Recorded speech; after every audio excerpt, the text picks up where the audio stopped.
Boa noite, telespectadores. Sejam bem-vindos a mais um Pod Juiz. Eu me chamo Yasmin, esse é meu companheiro Matheus. Nós somos estudantes de Direito do IDEA, terceiro período.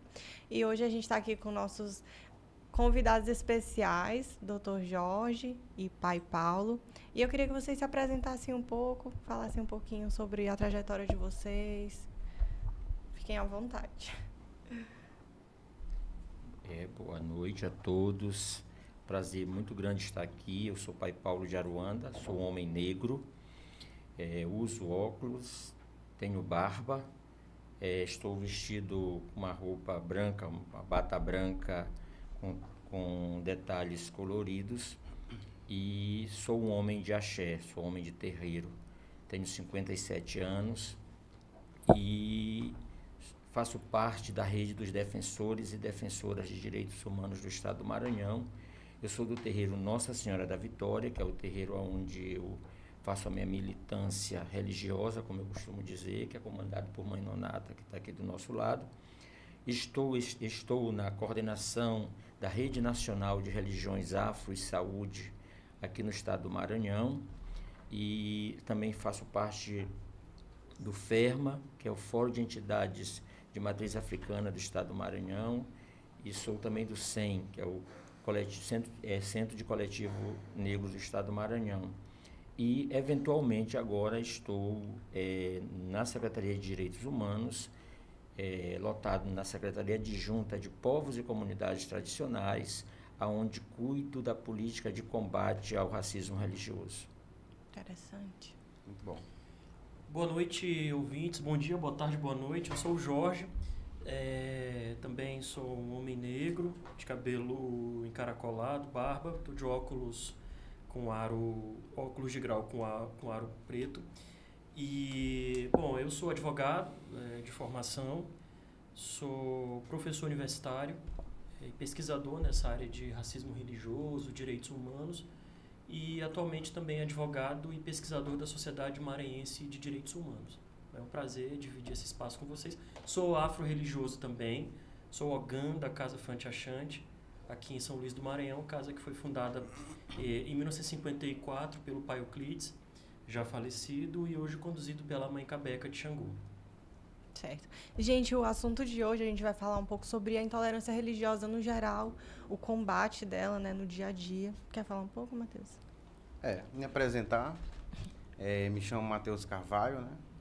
Atualmente eu trabalho em um escritório e onde que eu atuo hoje como um gestor, né? E hoje, Pai Paulo, queremos retratar, né, um pouco mais sobre a intolerância religiosa, como é que o senhor começou a atuar, né? Na luta e contra ela. quando o senhor começou a sofrer algumas preconceito, algo do tipo que deixou mais o senhor aflito, né? Mas com essas críticas o senhor não desistiu, continuou prosseguindo, caminhando, né? Nessa luta que nós hoje combatemos a intolerância religiosa praticamente todos os dias, né? Queria que o senhor explicasse mais um pouco. Bom, eu quero dizer que eu tenho, com 50 anos, 57 anos de idade, eu tenho mais de 90% da minha vida dedicada às religiões de terreiro.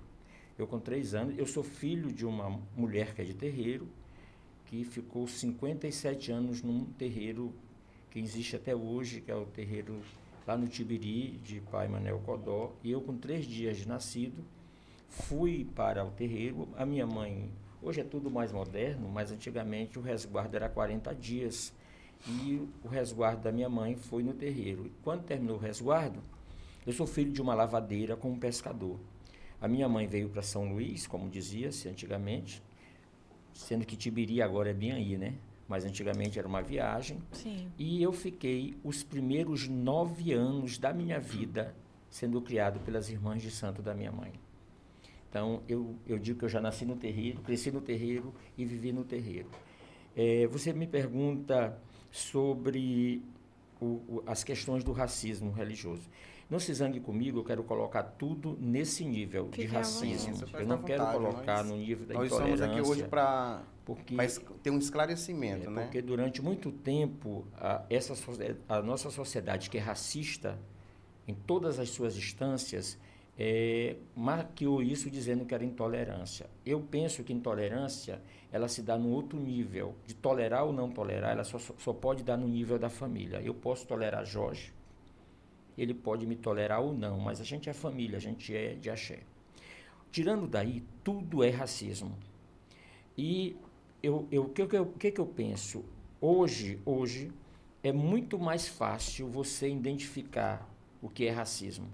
Antes era um pouco mais difícil porque o racismo era muito velado, o que a gente podia ver muito era o racismo recreativo, que também é crime nos dias de hoje, que era aquela coisa, o neguinho bonito, essas coisas. Hoje, a gente tem mais claro que a sociedade maranhense, a sociedade brasileira, o Estado brasileiro é um Estado racista.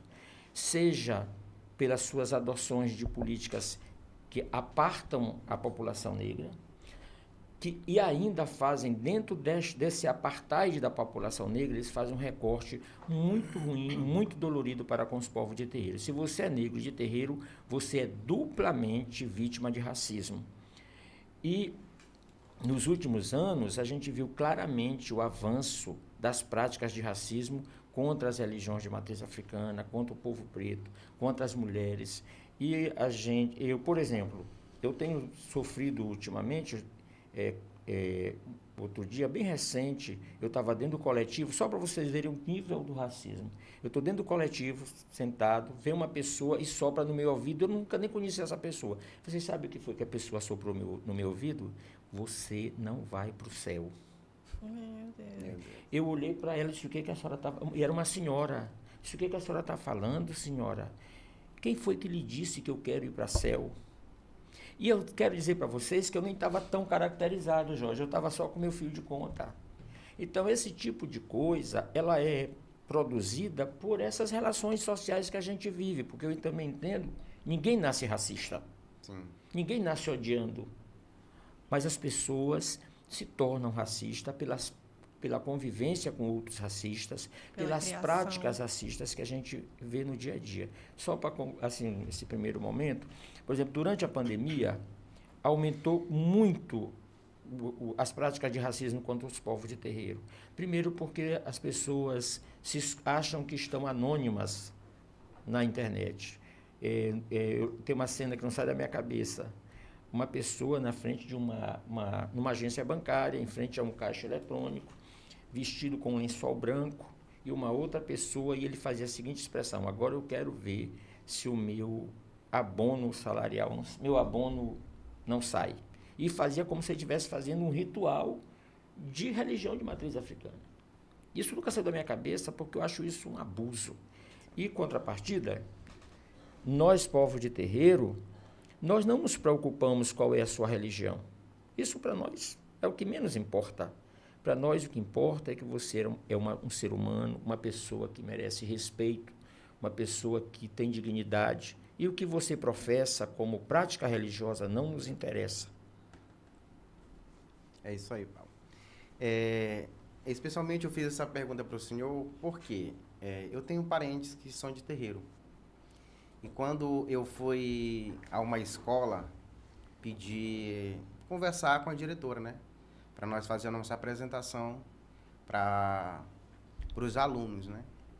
O nível que eu senti da pessoa que rejeitou quando eu disse para ela o seguinte, que nós ia apresentar um projeto de intolerância religiosa. Eu disse para ela o seguinte, que eu ia levar uma pessoa para explicar mais profundamente o que significa a intolerância religiosa, né? Quando ela me falou o seguinte, ela disse assim, mas você vai trazer quem? Eu disse, vou trazer um pai de santo. Ela me disse, porque ela é evangélica, a diretora. Mas se ele vai vir caracterizado para cá, ele disse não. Pelo respeito à religião, ele não vai vir caracterizado. Aí ela virou só a cara para mim e disse, não precisa vir apresentar esse projeto na escola. Né? Aí para se eu ver até o nível, né, de intolerância que as pessoas hoje, no dia a dia, não sabia nem o que nós ia abordar para essas pessoas, para os alunos. E a segunda escola, quando eu consegui levar essas informações que são importantes para os alunos no dia a dia, a diretora aceitou de boa. Ela disse, não, Matheus, pode vir. Eu aceito. Por quê? Eu estou vendo que o senhor está usando um guia. Não é não? É. Você está usando um guia. Eu não ando sem. Isso. E eu receio e respeito as pessoas que são de Umbanda. Porque eu tenho uns parentes que são também. Né? Tenho tio, tenho tias que participam de terreiro. E quando eu fui para a escola apresentar esse projeto, a diretora achou espetacular. Foi eu, a Yasmin, o Afonso, né? E o Antônio, nós estávamos lá presentes para apresentar esse projeto. Por quê? A diretora disse o seguinte, disse, Matheus, venha, porque aqui tem muitas pessoas que não respeitam o colega. E outras, tem umas lá, alguns alunos, que usam guia também. Mas as outras crianças, os outros adolescentes, que nós apresentamos mais para pessoas que já são mais maduros, né? Mais entendido. Ela disse, Matheus, pois venha, pois tem pessoas lá na escola que usam guia. Mas pelo um colega, pelo outro, a crítica é grande. Quando nós começamos a conversar, começamos a abordar esse tema para eles acharam interessante. Aí nós partimos a palavra para os professores também. Aí eu passo a palavra para a doutora Yasmin. O senhor pode falar também alguma experiência no dia a dia, ou especialmente como que é esse combate, assim, hoje em dia, para você também? Contar realmente no cotidiano da sua criação, acho que eu acho interessante. Que o pai Paulo, sempre muito assertivo, muito feliz na colocação dele, tem uma discussão que é isso, assim, né? O racismo, antes de tudo, é uma racionalidade. O racismo, que a gente chama de racismo religioso, é como essa racionalidade ela institui-se de forma macro ou micro-violenta para derrogar direitos, obstar oportunidades, criar desvantagens para grupos minoritários. Né? Então, daí pelo motivo que não se admite uma perspectiva que advoga a tese de um racismo reverso. Não estamos reivindicando para nós o sofrimento, até porque o ideal seria a gente nem estar falando disso.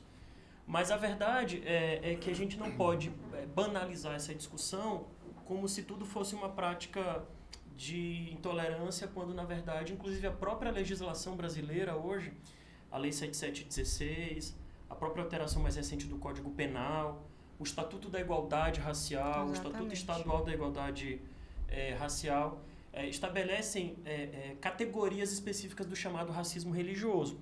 Então, essas violências, elas podem se dar de diversas formas.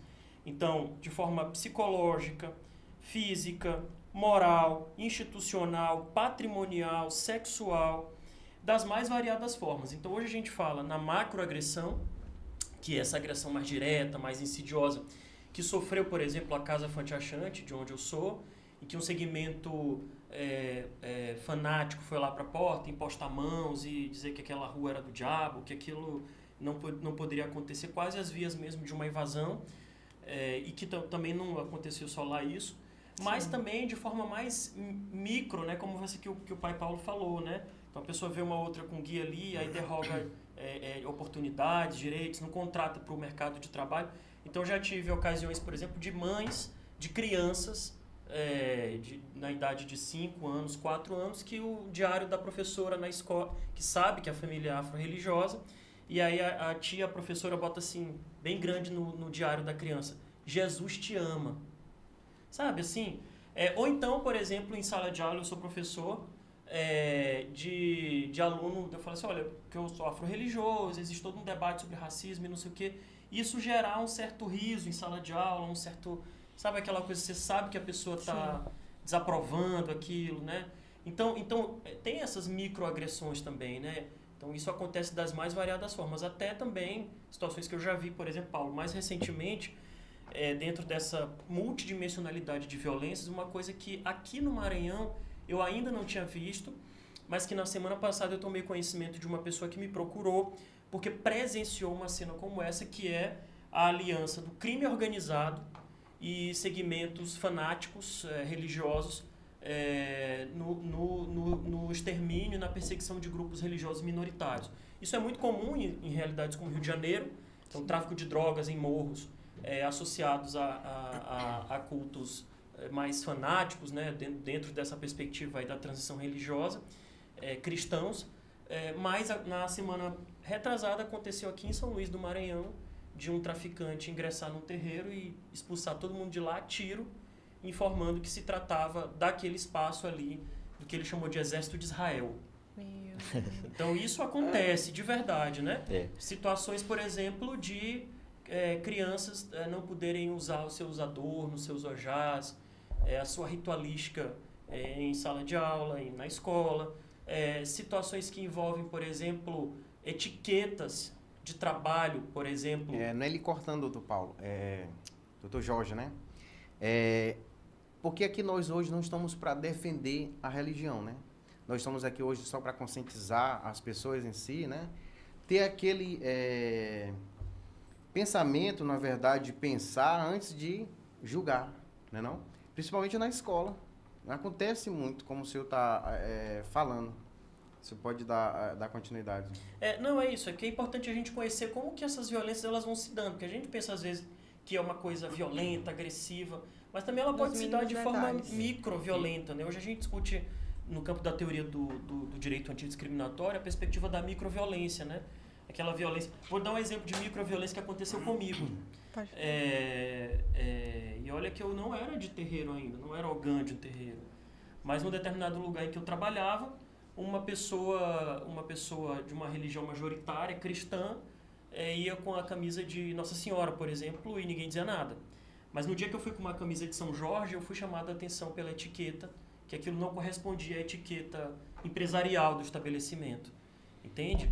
Então, isso era num banco, eu trabalhei num banco. Então são essas formas de microviolências também que vão ceifando, especialmente modos de vida. Mas também a gente pode pensar, numa perspectiva mais macro, eu queria chamar a atenção para isso, é que como nós de terreiro, né, fazemos o culto da natureza, dos elementos da natureza, e esses elementos têm a ver com modos de vida tradicionais que foram recompostos no Brasil em decorrência do processo da escravidão, ou seja, a escravidão tirou povos do continente africano e colocou essas pessoas traficadas aqui nas Américas e no Caribe como escravizados. Isso interrompeu modos de vida, interrompeu existências, famílias, formas de organização que foram recompostas do lado daqui. Então, nessas reterritorializações que são nossas ritualísticas. Então, pensar, por exemplo, numa violência em que o Estado do Maranhão, em 2018, institui, por exemplo, o limite do horário de culto.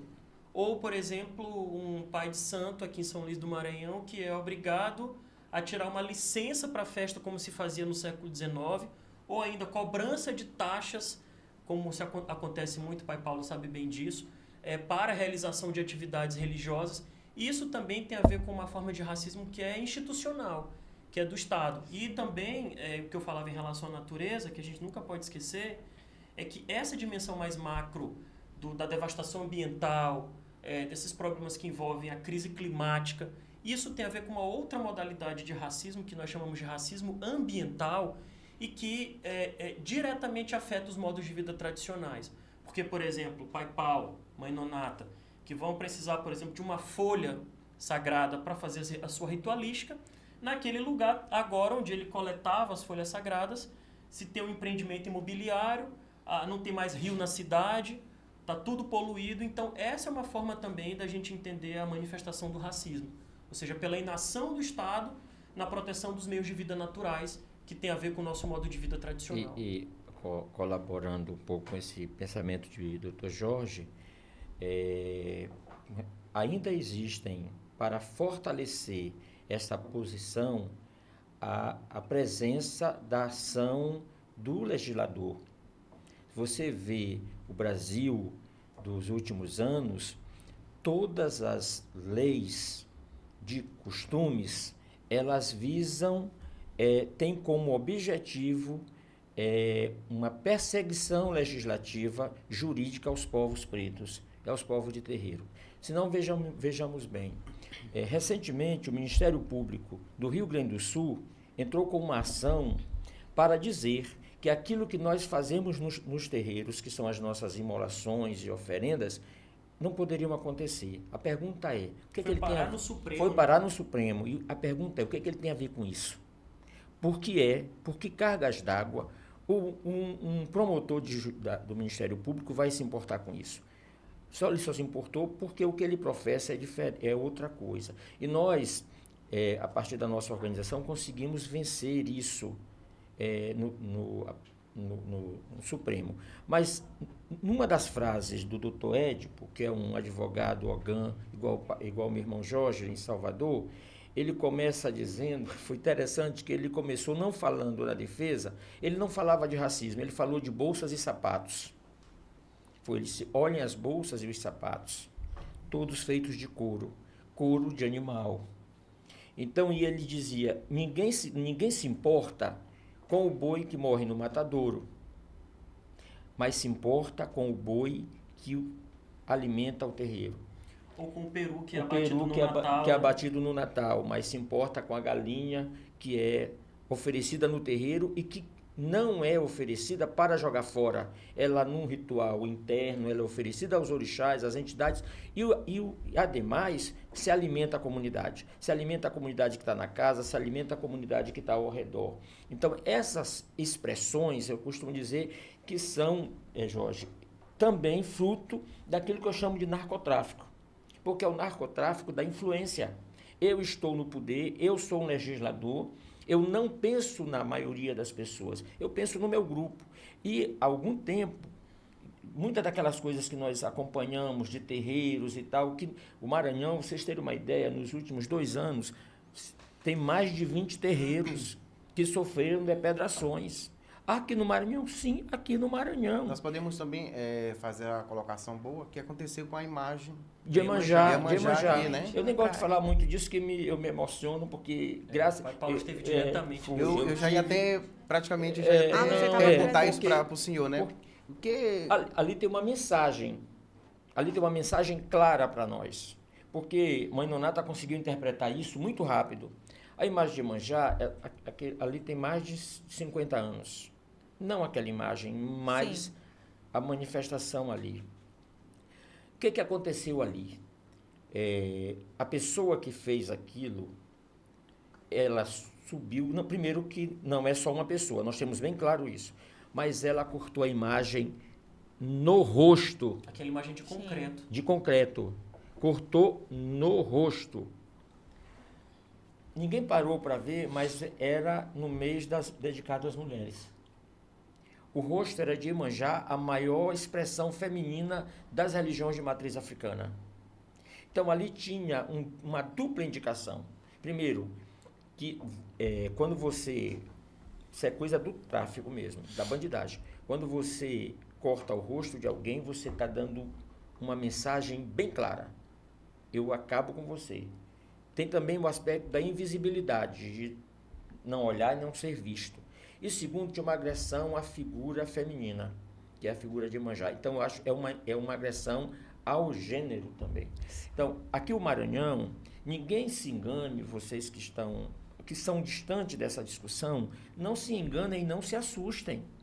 Porque, de fato, o que nós temos no estado do Maranhão a gente costuma dizer que tem uma guerra.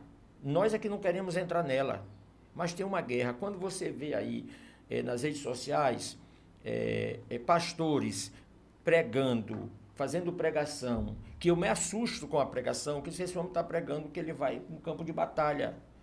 Então, o racismo religioso, ele é resultado também das pregações de lideranças religiosas. E tem uma outra coisa que é triste, a maioria das pessoas que praticam racismo contra os terreiros, agressões, evasões, quando eles são presos, eles ficam doentes, eles ficam malucos, mas essa doença é seletiva. O caba fica doido e só invade o terreiro. O caba fica doido e só quebra a imagem do terreiro. Então, a gente fica olhando que é um absurdo isso. E aí a gente encontra a fragilidade no sistema de justiça. Verdade. E isso precisa ser dito claramente. Porque para você fazer... a minha casa é invadida, eu é que tenho que provar que a minha casa foi invadida, porque não há uma possibilidade de investigação, mesmo com toda a boa vontade do delegado doutor Aguinaldo Timóteo, o delegado de crimes raciais. Não tem uma estrutura, ele não tem escrivão, não tem uma estrutura. Para vocês terem uma ideia, pai Lindomar, o primeiro caso que foi muito grave aqui foi a casa de pai Jorge, na Vila Isabel. 2 anos passaram, esse homem morreu e a situação da casa dele não foi resolvida, porque a pessoa foi presa, mas estava doida. Depois disso, o pai Lindomar também teve a casa dele apedrejada. E quero dizer uma coisa para vocês. O nível chegou a ponto que a casa foi apedrejada com o delegado dentro da casa. O delegado estava dentro da casa. Ele foi fazer a pedido do movimento de terreiro, ele foi fazer uma inspeção, uma vistoria lá. E no momento em que esses agentes da segurança estavam lá, a casa foi apedrejada. E aí também, pai Lindomar já voltou para casa, como a gente costuma dizer, e até hoje não se conseguiu identificar, pasmem, porque não conseguiu se fazer a perícia de uma pedra.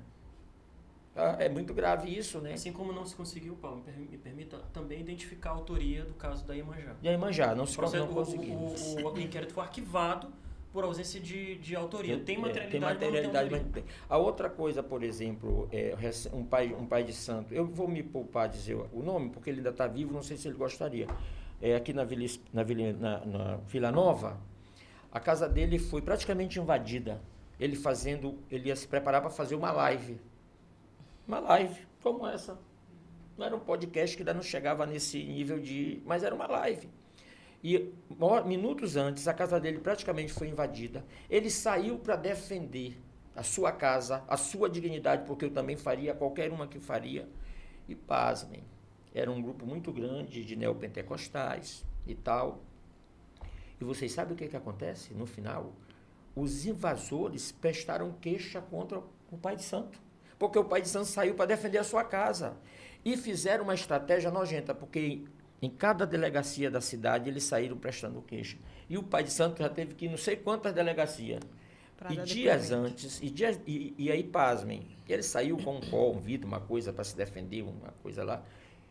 E depois teve uma batida policial, sem o devido mandato judicial, numa rua que não tem saída, só tem uma entrada, você entra e sai pela mesma rua, 2 carros da polícia fecharam a rua, entraram na casa dele buscando arma, que era uma batida para recolher armas, não permitiam, eles não tinham mandato judicial para isso, e não permitiram que ele falasse nem com os advogados dele e nem com o movimento. Então, o que é isso? Além de ser violência, ela é também um crime de racismo. Ela é uma das outras faces do racismo, que é o racismo institucional. Sim. Que é o racismo institucional, ele legitima essas ações violentas contra os povos de terreiro, contra os negros e negras das periferias de São Luís. E o racismo institucional, pai Paulo, me permita, ele se dá pela omissão, né? Então, assim, quando o Estado, por exemplo, ele não estrutura, não equipamenta, não equipa uma delegacia de polícia especializada em receber denúncias de crimes de ódio dessa natureza. É uma omissão inconstitucional, uma omissão do Estado que se relaciona com uma perspectiva racista, com certeza. Porque se você cria formalmente um equipamento público para receber denúncias, proceder a investigações e não dar as mínimas condições de trabalho para que a autoridade policial possa investigar, então o Estado está chancelando a possibilidade de mais e mais casos de violência virem a acontecer, uma vez que o Estado não dá uma resposta adequada a isso. Sim. E nessa... a gente tem muitas coisas para falar sobre isso, porque eu costumo dizer que só pode falar de racismo, de verdade, quem sofre racismo. Tirou daí, é tudo um pouco achismo, é essa lógica do eu acho, e o racismo é uma coisa real e concreta. Nas nossas vidas de terreiro, para nós que somos homens de terreiro, nossos filhos, que às vezes não tem nada a ver com o terreiro, são perseguidos nas escolas. Verdade. Né? São chamados, os filhos do macumbeiro. Quero dizer para vocês que vocês podem me chamar de macumbeiro, que eu já passei dessa fase.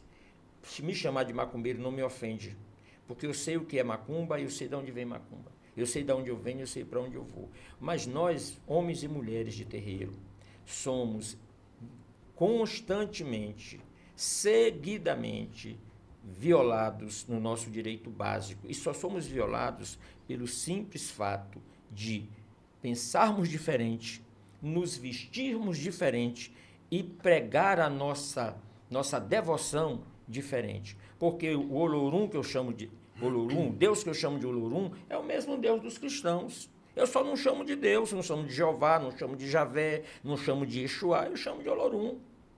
Eu só chamo de Olorum. É uma expressão da mesma forma como na nossa religião não existe a figura do diabo. Não tem nem palavra. Isso é muito interessante. Não tem nem palavra para dizer isso aqui é o diabo. Porque o diabo é uma invenção do cristianismo. O diabo, ele tem, entre as muitas razões, ele tem a razão de invisibilizar uma divindade ancestral africana chamada Exu, que é o contestador, que é o que não aceita a injustiça, que é o que não aceita a mentira, que é o defensor do povo preto. Então, isso aí é coisa do diabo. Esse bicho aí bebe cachaça. Né? A primeira coisa que eles botaram, bebe cachaça. É isso, é aquilo.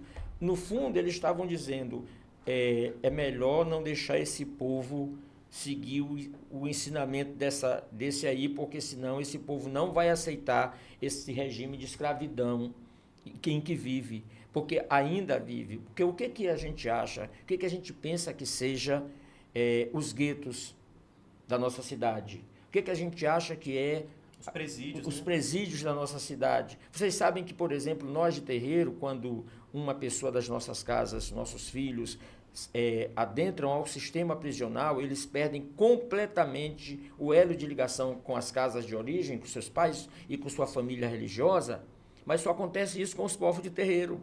E aí, sabe o que está acontecendo lá? Nos presídios, a conversão de novos cristãos pela indução, pela ingestão, pela omissão do Estado, e muitas vezes essas pessoas saem de lá e vão praticar os crimes contra as comunidades de terreiro. Essa é uma realidade que Jorge disse agora, isso vai ser uma realidade que se a gente não tomar pé, não tomar atenção, se o Estado não tomar uma atenção, daqui a pouco nós teremos uma série de terreiros invadidos pelo narcotráfico. Já teve outro lá na vila, eu até estava lá hoje, lá no barco, um terreiro que tem no Passo do Lumiar. Os meninos lá estavam na porta do terreiro, para um carro com pessoas do crime organizado, e foi um Deus nos acuda, simplesmente pelo fato das crianças, dos meninos estarem na porta de um terreiro. Olha, então, esta é a realidade. Tem solução? Claro que tem. O Estado do Maranhão tem trabalhado para isso, tem uma série de coisas. Agora, a gente precisa efetivamente transformar essas coisas em atividades concretas. O Jorge acabou de falar, nós temos aqui, por exemplo, o decreto 37761, que é o decreto de proteção aos povos e comunidades de terreiro de matriz africana e afro-brasileira do Maranhão, que, por exemplo, garante o direito do menino na escola dizer que ele é de religião e viver na escola tal qual a sua tradição religiosa, né? Tem também o atendimento na saúde, tem a questão da própria segurança. O Estado do Maranhão, como em outros estados do Brasil, ainda se cobra taxa para tocar tambor. Nós não queremos, nós não somos coitadinhos, nós somos vítimas. Primeiro, nós somos vítimas, nós não somos coitadinhos. E nem queremos favor. O povo de terreiro não quer favor, não quer o compadrio. Agora, o povo de terreiro quer respeito. E se você só combate o racismo, que para mim, eu sempre digo que o racismo ele é muito pior, porque ele é a porta de entrada para o fascismo, e a gente tem visto o que é que o fascismo causou na sociedade brasileira. Tem homens-bomba, né? Até homem-bomba o fascismo traz presente, mas o fascismo começa com o racismo. Porque o fascismo começa em eu não aceitar o que você é. Eu não aceitar o outro, que o outro faz a prática do outro. Né? Então, isso é racismo. E eu não gosto de chamar de preconceito, também eu não gosto de chamar nem de intolerância, nem de preconceito, porque o preconceito é só um conceito adiantado. Sim. O resto, aí esse conceito adiantado eu posso mudar, né? Agora o preconceito é muito difícil. É além, assim, né? Pai Paulo, eu queria que se eu tirasse praticamente assim, uma dúvida, assim, qual é a diferença de entidade, né, para Encantado. O senhor... Deixa eu lhe dizer, existem na organização dos povos de terreiro, existem duas categorias, na verdade, de representações. As divindades, que são aquelas que, na nossa prática, elas são oriundas do continente africano. No Maranhão, por exemplo, a Mina, que tem duas vertentes, Mina Jeje e Mina Nagô. Você sabe que o Maranhão tem uma das 5 primeiras casas de terreiro tombadas do Brasil, que é a Casa das Minas, e que está entre as 3 mais antigas do Brasil. Uma das 3 primeiras casas de religião de matriz africana no Brasil é a Casa das Minas. Temos a outra casa grande, que é a Casa de Nagô. Ali é a Mina. E temos o candomblé, que está no Maranhão há 45, 47 anos, lá trago pela Pai Euclides. A essas entidades, a essas representações africanas, a gente chama de divindades. São nossos deuses, né? Isso justifica o nosso politeísmo, a nossa crença nas diversas forças que se expressam na manifestação dos orixás. Orixás, voduns, iquices, que é uma coisa vinda do continente africano. As outras coisas são as entidades. E aí as entidades podem ser encantados, encantadas, são entidades. Encantado é uma palavra muito nossa do Maranhão. É muito nossa. Mas encantados e entidades são a mesma coisa. Eles estão em um outro nível de relação, inclusive, com o dia a dia do terreiro. Então, você vê muito mais pessoas incorporadas com caboclos e caboclas, que são entidades, do que no dia a dia incorporado com o vodum, com o iquice, com o orixá. Porque essas são expressões religiosas, de manifestações mais de terreiro, mais do intramuro, né? As festas são públicas, mas elas são mais do intramuro. Então, a diferença é só essa. Agora, para nós de terreiro, tem muitos de nós porque tem muitas casas que não tem esse conceito africanizado, então não tem muita ligação com o orixá. Não se preocupa muito com isso, né? Então, nessas casas, o orixá é o próprio caboclo. É só uma forma de expressão. Então, se diz muitas coisas sobre as divindades e entidades. Agora, muitas coisas ditas sem o devido conhecimento e sem o merecido respeito. Quando Paulo, me permita, e também tem uma coisa interessante, para quem está ouvindo que saiba, é que não existe assim uma religião afro. Na verdade, existe um panteão de religiões de matriz africana, que é bem interessante a gente pensar. Essas religiões, elas têm a ver com esse processo de recomposição do povo negro no Brasil. Então, são religiões brasileiras, né? E nessa grande mistura que é o Brasil, nessa grande complexidade que é o Brasil, essas religiões elas foram se moldando. Eu costumo usar a seguinte alegoria, Paulo. Pensa assim, na igreja cristã, você tem assim o catolicismo tradicional, ortodoxo, me ajudem aí. O neopentecostalismo, o pentecostalismo, o batista, né, muitas.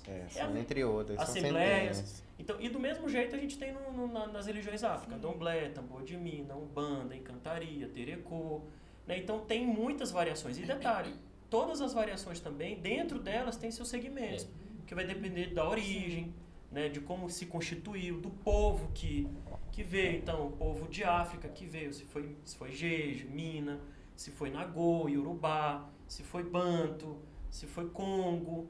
Então, vai depender dos povos que constituíram aqui essas comunidades de matriz africana. Mas agora o importante de tudo isso é que nós nos entendemos. Isso para nós é fundamental. Essa diferença não nos divide. Essa diferença nos aproxima.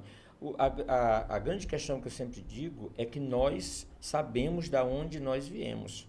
Eu sempre digo que no Brasil nós temos religiões brasileiras, mesmo as nossas religiões com raízes africanas, mas elas são brasileiras. E o próprio candomblé já nasceu com esta mistura, né, de povos africanos. Por exemplo, eu posso dizer que a Mina seria o candomblé no Maranhão. Alguns chamam de candomblé Jeje.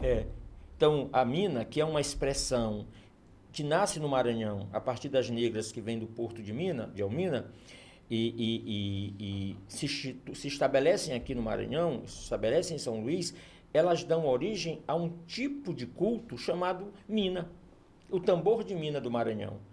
Assim como lá em Salvador nasce o candomblé queto, assim como no Rio de Janeiro nasce o candomblé de Angola, que é o candomblé mais antigo, primeiro o ritual africano mais antigo do Brasil é o candomblé de Angola, que é totalmente diferente, por exemplo, do candomblé da Casa Chante, que é diferente essas diferenças. O importante é que nós sabemos disso. E aí tem uma outra coisa que eu acho que é sempre bom, eu sempre que posso falo. Eu sou iniciado para Xangô no ritual africano, de origem africana. Mas eu faço mesmo umbanda.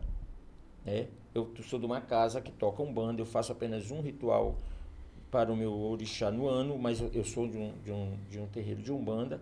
E nesse terreiro de umbanda, aí se você vai estudar umbanda, aí você vai ver a diversidade. Aí é que tem a diversidade, porque nenhum terreiro de umbanda é igual. Pode ser aqui do ladinho, ó, vizinho, mas não é igual. Não é igual. E nessa perspectiva, eu tenho uma missão dentro das minhas andanças religiosas, que é preservar a memória de Exu. Eu acho que é uma responsabilidade muito grande que a espiritualidade me deu. Porque quando eu olho a figura de Exu, eu vejo todos nós, na nossa diversidade, nas nossas contradições.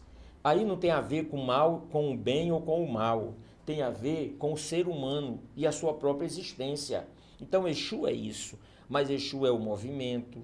Olha, as pessoas falam de Exu, você sabe qual é a representação mesmo de Exu? É a esfera, é o mundo, é a bola, é o movimento. É esfera. É a esfera. Então, essa é a representação. Então, quando eu estou falando de Exu, eu estou falando dessa força que é a força motora de tantas outras coisas. Inclusive, não precisa acreditar. Você não precisa acreditar, mas Exu está em você. Você não cultua, você não precisa acreditar. Mas Exu está em você. Você tem movimento, você tem fala, você tem necessidades que Exu te mostra que tem. Você não precisa acreditar. Agora, você também precisa respeitar que eu acredite. É simples. Entendeu? É muito simples. Você não pode chegar lá na minha casa, que já aconteceu recente, vou dizer só para vocês a ousadia do racismo. A mãe de santo, lá no barco, antes daquela confusão, a mãe de santo abre o tambor, tem uma pessoa sentada. No meio do tambor, esta pessoa pede para parar o tambor e resolve fazer uma pregação. Nossa. Essa pessoa era um pastor. Eu vou dizer para vocês, eu não sei o que acontecia se fosse outro. Essa mãe de santo foi muito tranquila. Porque imagina você, é como se tu estiver na tua casa fazendo uma festa, o cara entra na tua festa, come teu bolo, toma tua bebida, derrama a tua mesa e tu não pode fazer nada. Não pode ser isso. Não pode ser, querido. Então, essas são práticas que, no fundo, elas quase não são percebidas, porque ela é contra as religiões dos pretos, ela é contra a população preta, que é o maior contingente, mas está na periferia, está nos bairros mais distantes do centro, estão, com todo respeito, muito distante do São Francisco. Deste São Francisco, deste Renascença que nós estamos, está muito longe lá não sei nunca o nome, lá onde o homem disse que pobre não podia ir na praia, na península. Entendeu? Olha, vejam vocês, o nível. Isso é racismo? Isso é racismo. Isso não é só desrespeito, não, isso é racismo. Então, quando uma pessoa, eu sempre digo para os meus irmãos que querem ser candidatos, que ao se elegerem, seja a qualquer cargo legislativo, eles esqueçam da ideia de dizer que eles são deputados, senadores, vereadores apenas do movimento de matriz africana. Porque isso limita muito a ação dele. Na hora que ele se elege parlamentar, ele é parlamentar da cidade, do estado. Então, vamos imaginar, vocês são pessoas inteligentes, jovens, quantas vezes vocês não devem ter visto nas redes sociais aquela deputada, não sei se ela está me processando, viu, Jorge? Aquela deputada, que eu não falo o nome dela, não gosto de falar, mas ela nos ofendendo da tribuna da Assembleia Legislativa.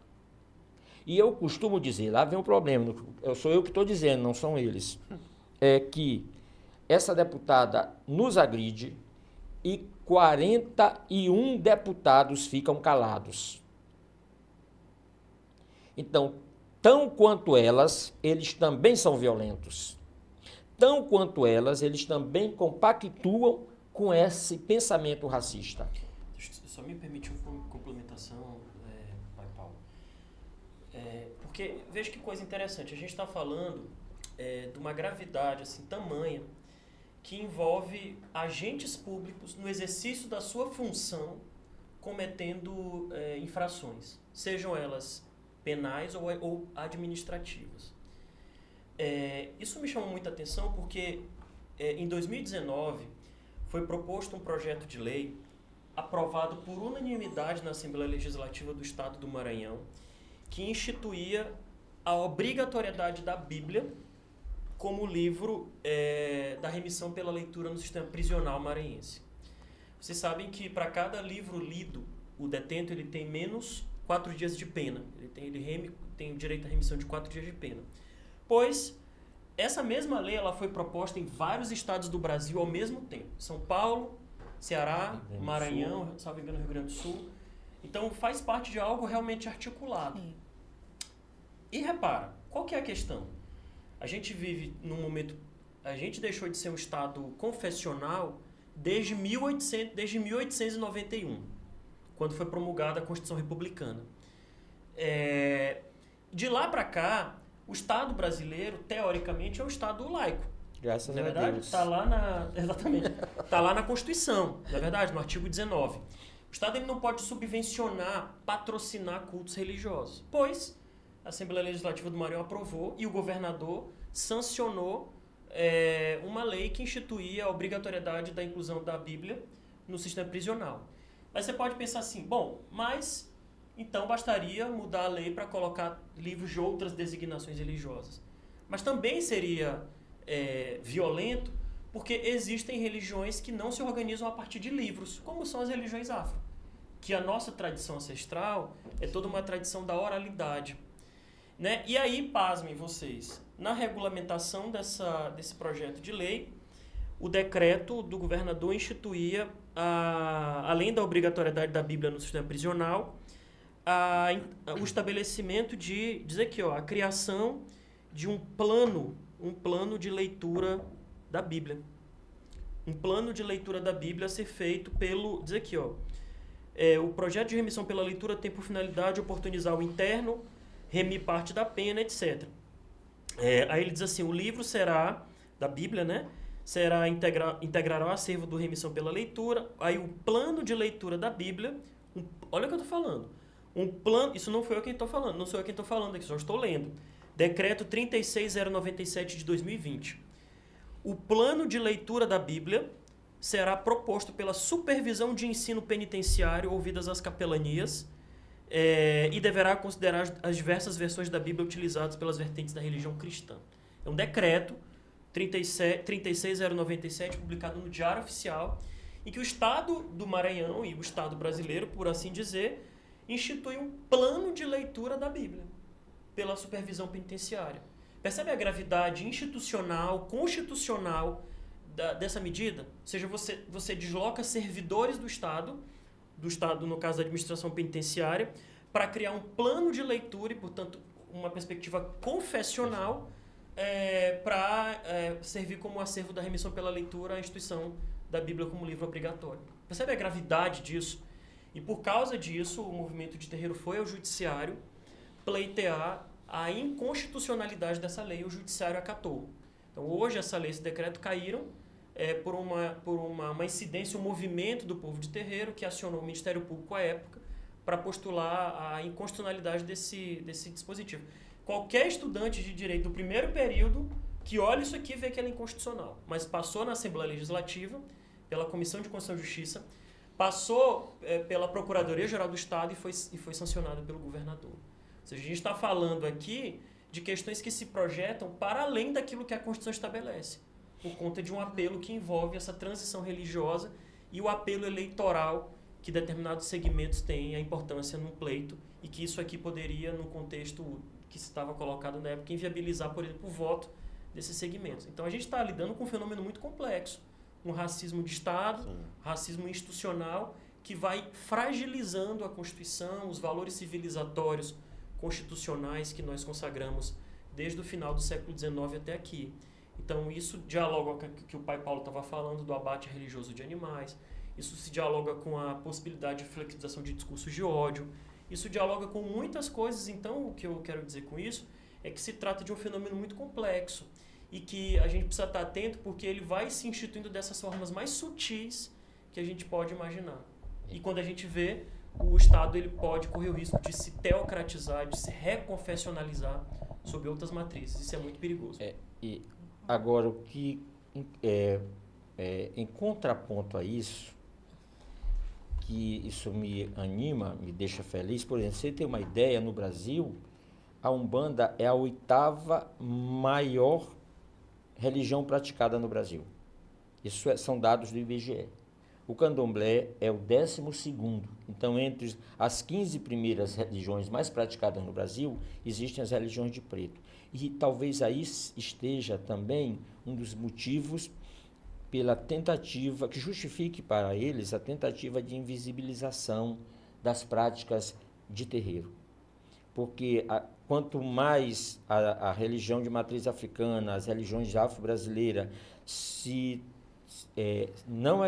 a palavra não é se tornarem conhecidas, porque elas são conhecidas, elas e nossos símbolos, mas quanto mais ela tiver na discussão do dia a dia, quanto mais ela for assunto do dia a dia, quanto mais se falar nela, mais ela vai crescer, mais as pessoas vão ter vergonha, mais os praticantes vão ter, sabe, a coragem de dizer: eu sou de Umbanda, eu sou de Candomblé, eu sou de terreiro.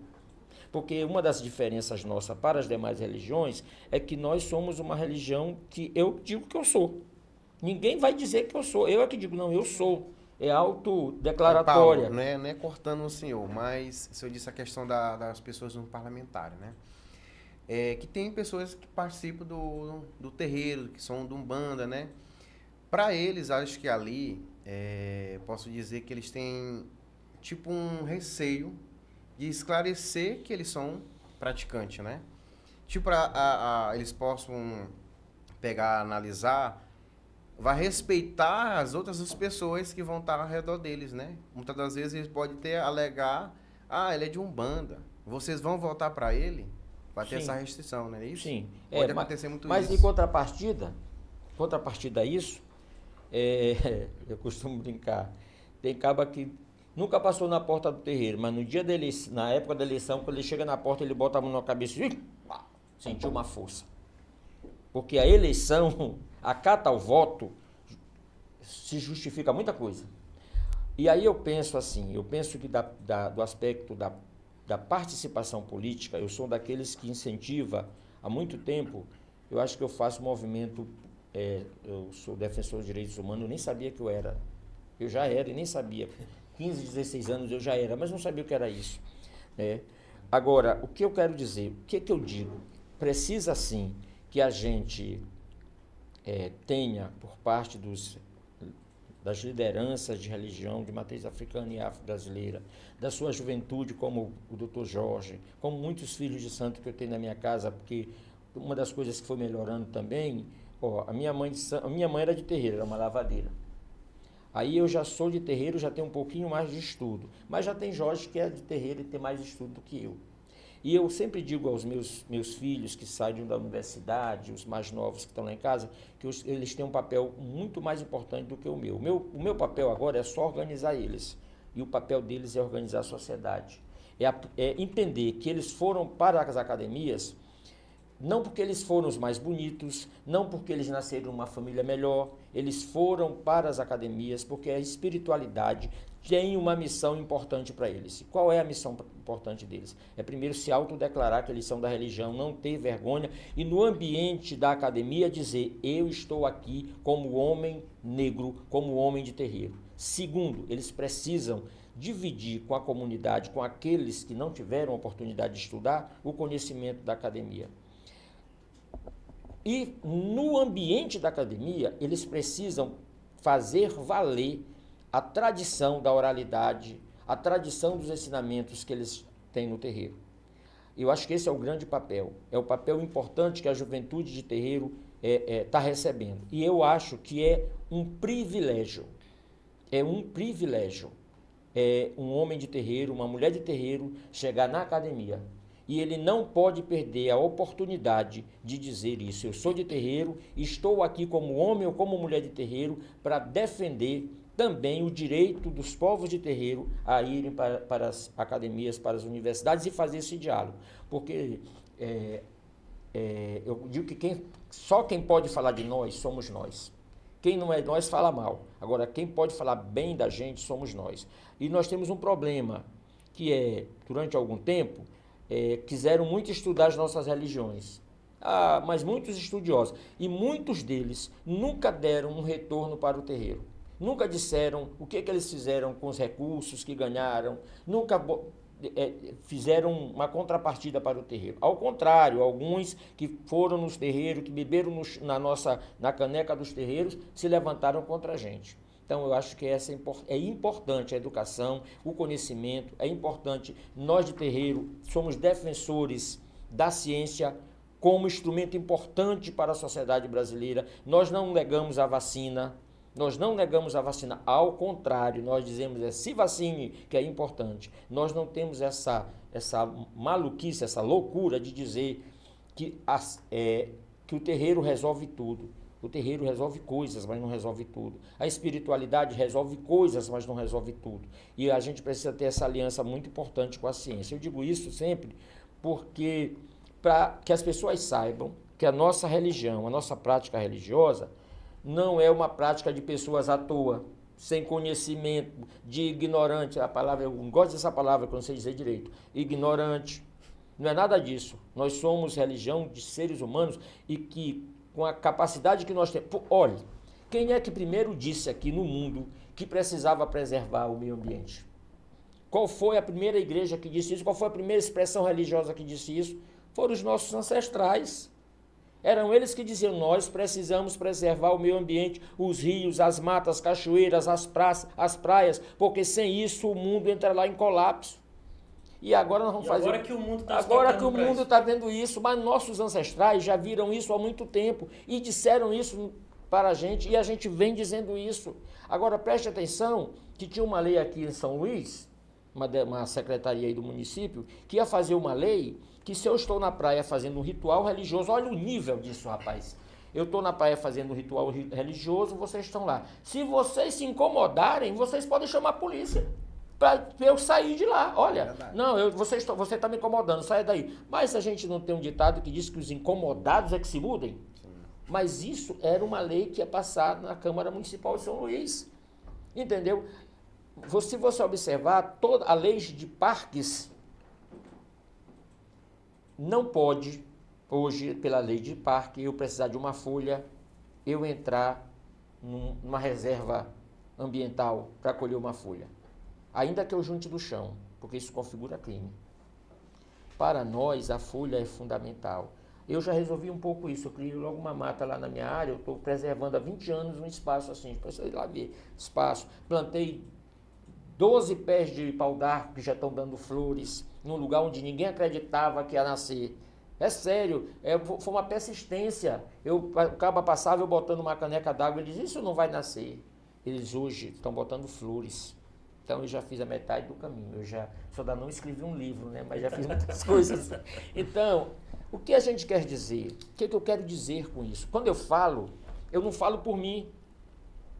Eu não falo por mim. Eu falo por quem está comigo. Eu falo pelos meus filhos de santo, pela minha família biológica. Eu falo pela minha neta que Jorge conhece, que é pequenininha, de 8 anos, que está lá dentro do terreiro, que vai para a escola e canta as cantigas de terreiro lá na escola dela.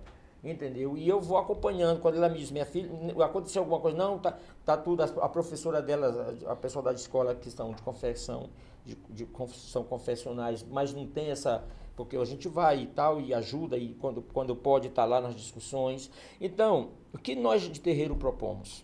Uma relação melhor entre as pessoas. E as pessoas não podem colocar a sua religião acima de tudo e de todos. Porque essa história também nós já vimos, né? Dizer que a Deus religião acima, fulano é melhor. Deus acima de tudo e pátria acima de tudo não funciona. Isso sustentou, por exemplo, a imposição da religião. Por exemplo, se a gente for parar para pensar no processo de colonização do Brasil, o extermínio de povos originários. A imposição de uma religião específica. Né? Então, a gente diz isso, eu não sei se estou dentro, porque eu sou muito difícil, eu falo muito, às vezes falo muita bobagem. Que eu vou falando, eu falo o que dá na minha cabeça. Isso aqui é pra... Eu falo o que dá na minha cabeça, eu não tenho todo o conhecimento científico. Eu digo que eu sou um milagre da espiritualidade, vocês podem acreditar. Eu sou filho de um pescador com uma lavadeira que o máximo que estudou foi o que vocês hoje chamam de ensino fundamental, mas eu sou capaz de sentar e discutir as coisas com quem passou a vida inteira na universidade, sem ter estudado. Vocês terem uma ideia, eu vou ganhar uma Constituição nova, porque a minha Constituição é muito velha, eu não consigo ler no celular, então eu tenho uma Constituição muito velha. Ela é toda marcada e as folhas estão destacando. O doutor Marcos Adriano Lúcio, eu vou te dar uma Constituição nova, porque vocês sabem o que é que eu fiz? Eu resolvi estudar, ainda sem ter condições. Agora estou tentando, né, fazer antropologia, não sei ainda, porque estou tentando me organizar para isso, ou história. Mas eu quero dizer isso, eu digo isso, quando eu digo isso, eu digo sem nenhum tipo de mágoa, sem nenhum tipo de amargura, porque talvez eu tenha ganho da espiritualidade tudo que a academia poderia não ter me dado. Sim. Então isso não me faz falta desse ponto de vista, me faz falta em outros momentos. Quando a pessoa, por exemplo, vai convidar alguém, ele convida, aqui não sei nem como foi que eu cheguei, porque eu fui bem recomendado. Mas se a pessoa bota na prateleira, na balança, para me convidar para falar do racismo, e Jorge, por exemplo, ele prefere chamar Jorge. Você entendeu? E isso também é racismo. Sim, com certeza. Isso também é racismo. Entendeu? É como se o conhecimento universitário ele tivesse, né, chancelasse alguma coisa. Alguma coisa. Né? Você vê, por exemplo, as grandes lideranças religiosas do Maranhão, a maioria não tem nenhum ensino primário. Eu chamo primário porque isso era muito antigo, não sei como é que você chama agora, ensino primário. Mas são de sabedoria que não vai achar na universidade, não vai achar na academia. Então é isso que a gente preserva, é a nossa ancestralidade, são aqueles que caminham com a gente. E eu quero dizer uma coisa para vocês, nós estamos terminando, nunca duvidem se tiverem a possibilidade de entrar num terreiro. Vocês não precisam acreditar no que está no terreiro, mas nunca duvidem, sabe por quê? Vocês não serão maltratados, vocês não serão pré-julgados. Eu costumo brincar, eu sempre dou Mãe Nonata como exemplo, mas é porque está muito perto, são 25 anos só de casado, fora namoro, noivado, essas coisas. E eu digo assim, o cara bate lá na porta do terreiro de Mãe Nonata, ela abre a porta e manda você entrar. Você sabe qual é a primeira pergunta que ela faz? Se comeu. Se comeu. Você comeu? Tá com fome, meu amigo? Aí vai fazendo as perguntas. Tá com fome? Tá com sede? E uma hora ela pergunta, você não quer tomar um banho? Aí você come, bebe. Se você estiver muito mal vestido, ela até lhe dá uma roupa para vestir. Aí ela senta com você e pergunta, o que você quer? Ela deu importância para o ser humano que entrou lá. É isso que são as religiões de matriz africana. O ser humano, isso para nós é importante. Tem gente que acha mais importante o cachorro, nós também achamos o cachorro importante. Porque nós vamos, vira e mexe, nós somos perseguidos aí nas redes sociais, os amantes os protetores dos animais. Mas a maioria desses protetores dos animais dão comida para o cachorro, mas não dão comida para o ser humano. Eu quero saber quem é que peca mais. Se sou eu, que ofereço a galinha aos meus orixás e o que sobra eu distribuo em comida para o povo, ou se é quem alimenta o cachorro e mata o povo de fome. Eu queria saber quem é que é mais pecador. Eu acho que morro sem essa resposta. Bom, para fechar com chave de ouro com o Dr. Jorge, tem uma pergunta, né? E o que o senhor acha que pode ser feito da parte do governo e da sociedade para proteger a respeito da diversidade religiosa?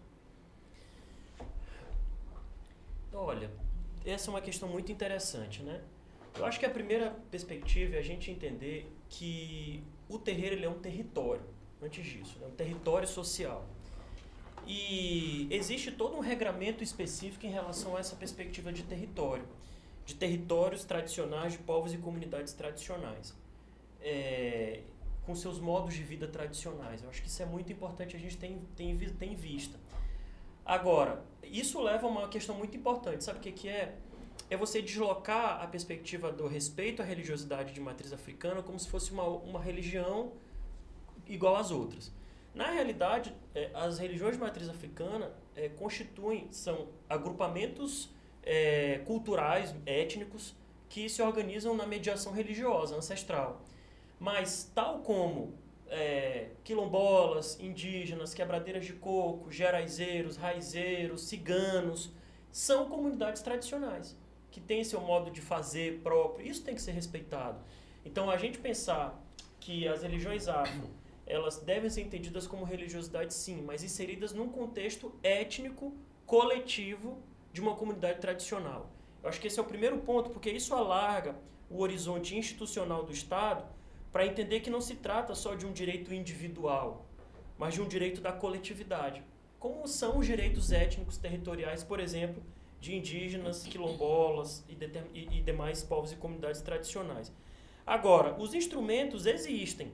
Por exemplo, isso que o pai Paulo falou, o decreto que ele falou, o decreto 37761 de 2022, esse decreto foi fruto de um longo processo de escutas, de audiências públicas que as comunidades de terreiro do Maranhão fizeram.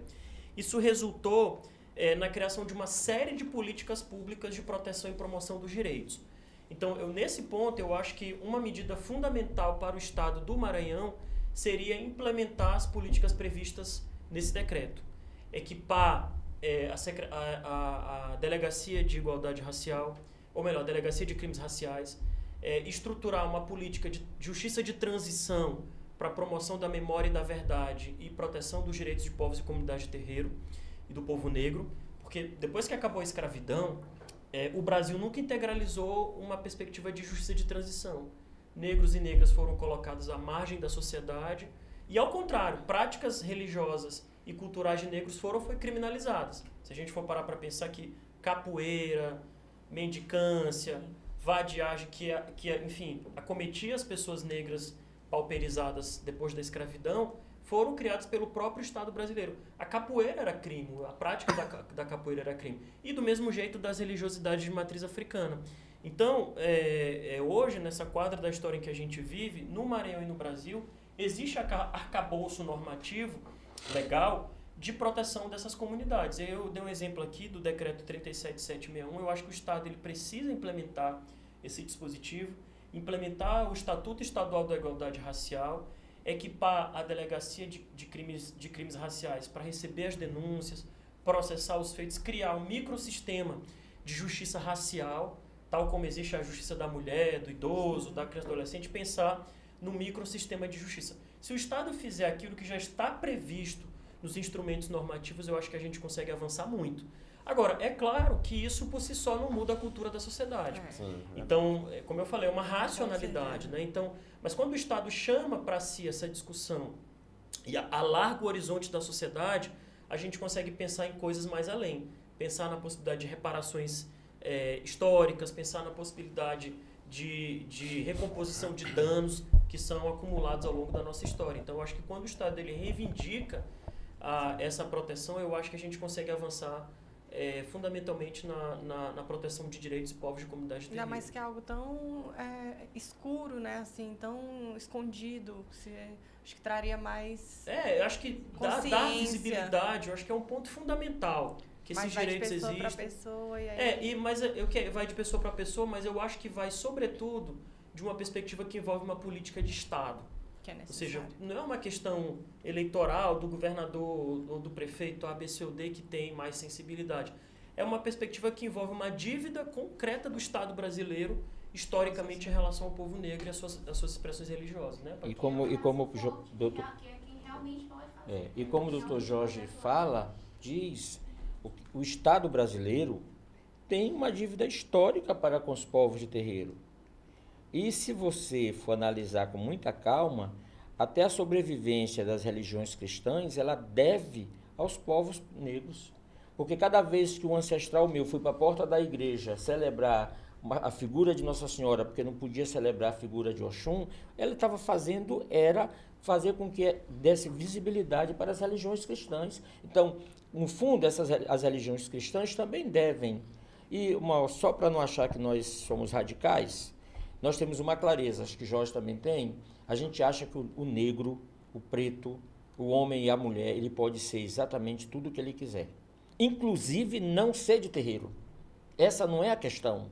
Ele pode não saber tocar um tambor, ele pode não querer dançar ele pode. Agora, os negros e negras que são de terreiro querem ser respeitados. Querem ser respeitados.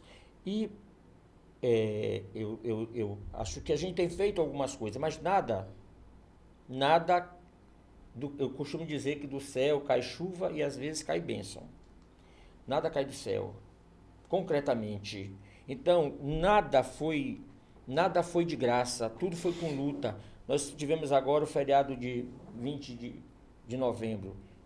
Não foi de graça. Desde 1970 nós estamos esperando esse negócio acontecer. Não foi de graça, foi luta. Quantos já se foram e não viram isso? Essa perspectiva a gente tem que ter da construção coletiva. Outra coisa que é o crime de racismo praticado contra os povos de terreiro, ele não é um crime contra o indivíduo. Exato. Ele é contra a coletividade, ele é contra o povo, ele é contra a cultura, ele é contra o nosso jeito de fazer.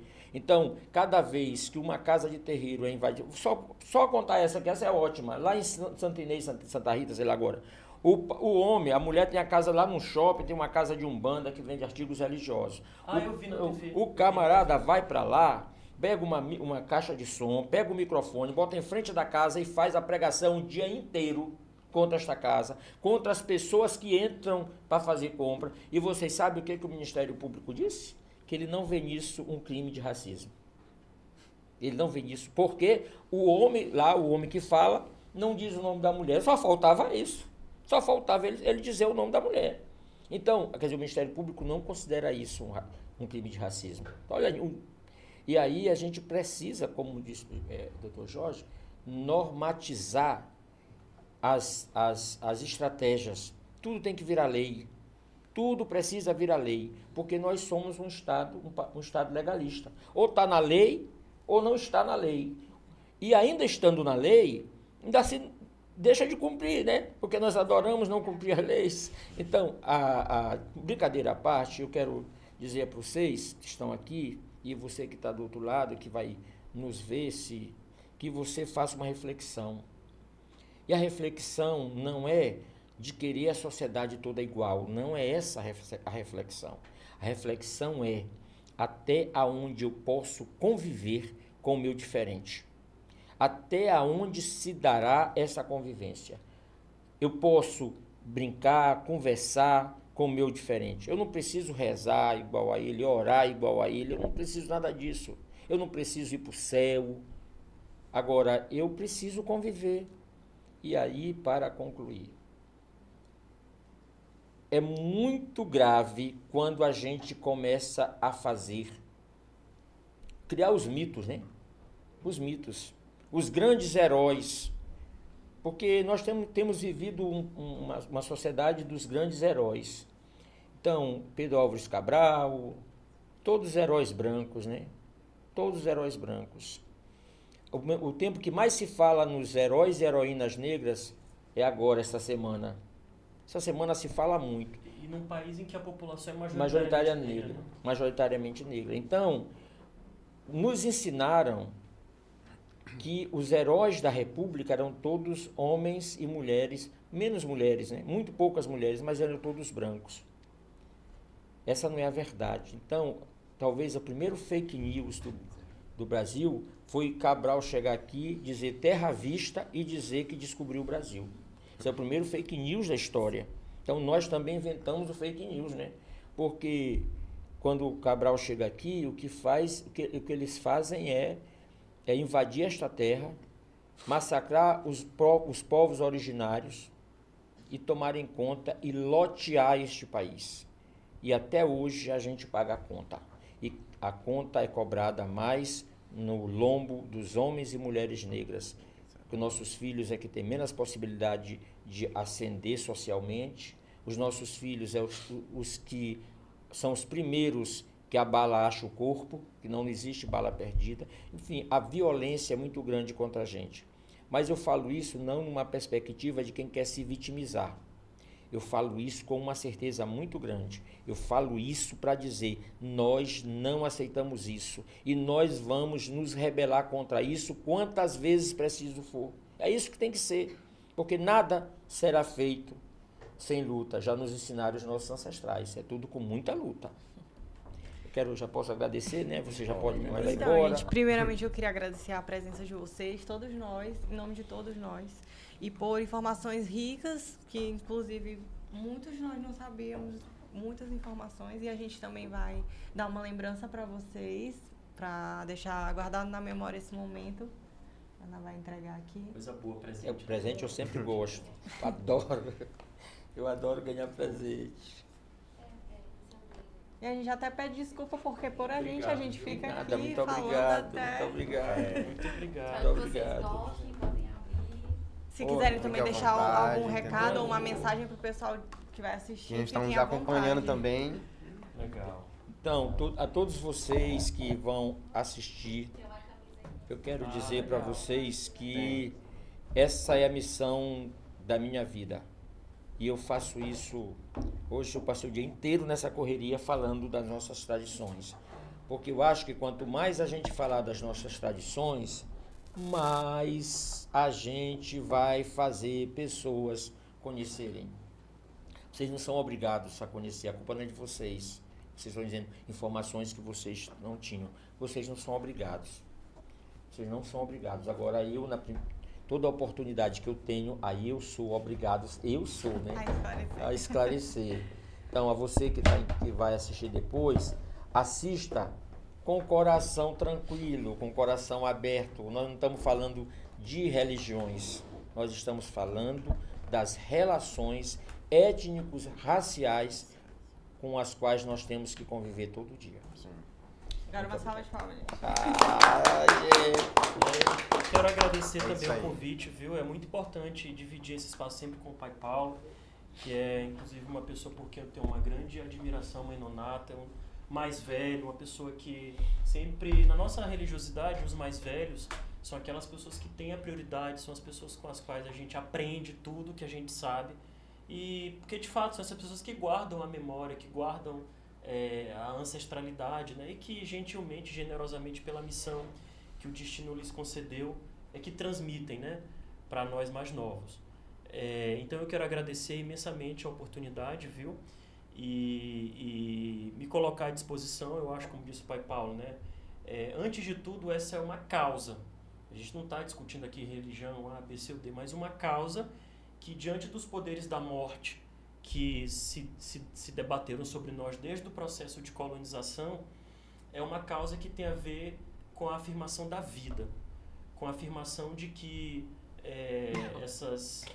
fazendo aqui parafraseando aqui um grande escritor, o Gabriel Garcia Marques, né, lá no 100 Anos de Solidão, que ele termina dizendo assim, que essas estirpes condenadas a 100 anos de solidão, ou seja, o sofrimento, o degredo, o ódio, a violência, tenham definitivamente uma segunda oportunidade sobre a Terra.